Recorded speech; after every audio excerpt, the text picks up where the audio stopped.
Hello and welcome back to Dragon Age Inquisition's Codex. This will be moving to Wednesdays so that I do the Codex entries in the right order before I was doing them a little bit early for the episodes I was putting out. Anyway, start with places. I have already found the one in here, so that's why it's not marked. The Exalted Plains. It is appropriate that we pick the Exalted Plains as our field of battle. It was here centuries ago that the Dalish kingdom met its bitter end. The holdouts of the Elven army making their last stand, refusing to surrender against the champions of Andraste, the Templar, the Sister, and the Nobleman Patron. The champions' cause was just and their faith led them to victory. The plains were henceforth called Exalted. Someone once said that these fields are characterized by equal measures of beauty and strife. This description will also hold true for the foreseeable future.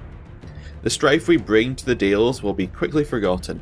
However, if we fight hard and fight well and earn a deserved definitive victory, let the knowledge that you strike in the name of the true Emperor encourage and guide you. Truth and righteousness prevailed on the plains long ago. Maker willing, it will again. Message from Marshal Bastian Prolu to his soldiers before battle was joined. So the Exalted Plains are where the Empress of Orlais and Duke Gaspard, I think, are fighting over who gets to be in control of Orlais.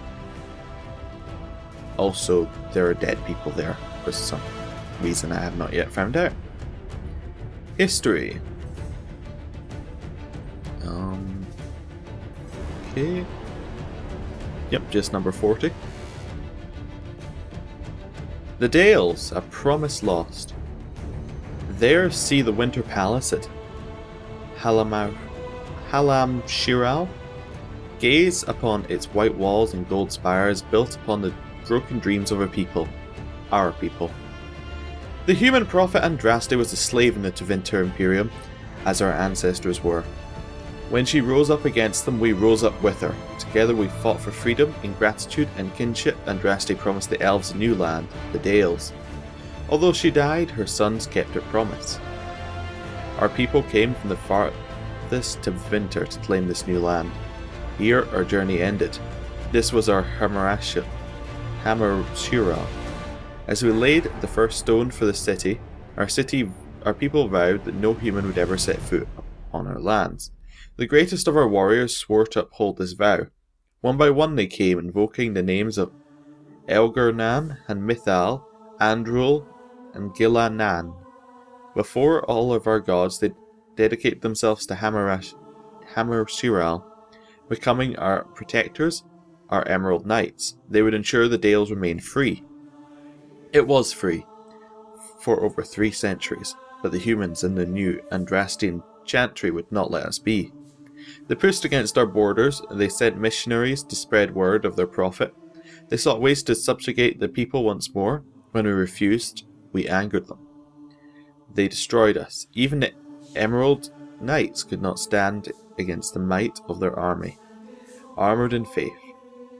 In the name of their Andraste, they burned Hamashiral, scattering us to the winds. They forgot that once, long ago, Andraste's followers and the elves marched together. They forgot that Andraste called Shartan brother. A promise lost is called by Keeper Gisheril to the young hunters of the Reliferin clan on the outskirts of Hamarshira.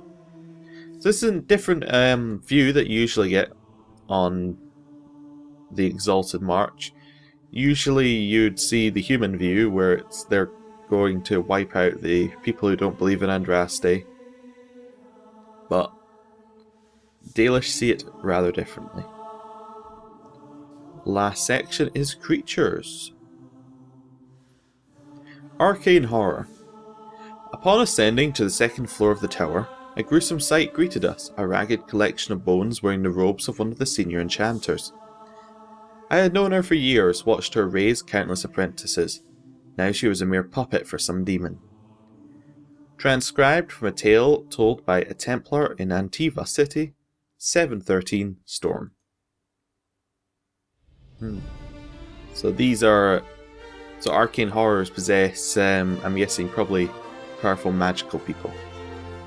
more than others. Just checking I haven't missed any. There's one. Hala. The first thing you must understand about Hala is that they are not our servants. They are not our pets. They are our brothers and sisters. Remember that Gillinan, the first Hala and mother of them all, was once a huntress of the people. Without the Hala there would be no Dalish. The second thing you must understand about the Hala is that you cannot force a Hala to do something against her will. I've heard tales of Shemlin who come across herds and attempt to capture the Hala using ropes and bridles. Many Shemlin have died impaled on horns as a result of this foolishness. Never forget that the Hala once bore our knights into battle. The fierce blood of a warrior still runs through her veins, and she would sooner fight to the death than demean herself. Let Dalish the Hala are proud. A Hala knows who she is, and will tolerate no being that tells her that she is less. How then do we harness them to the Aravels? How do we ride them, or strap our packs to them?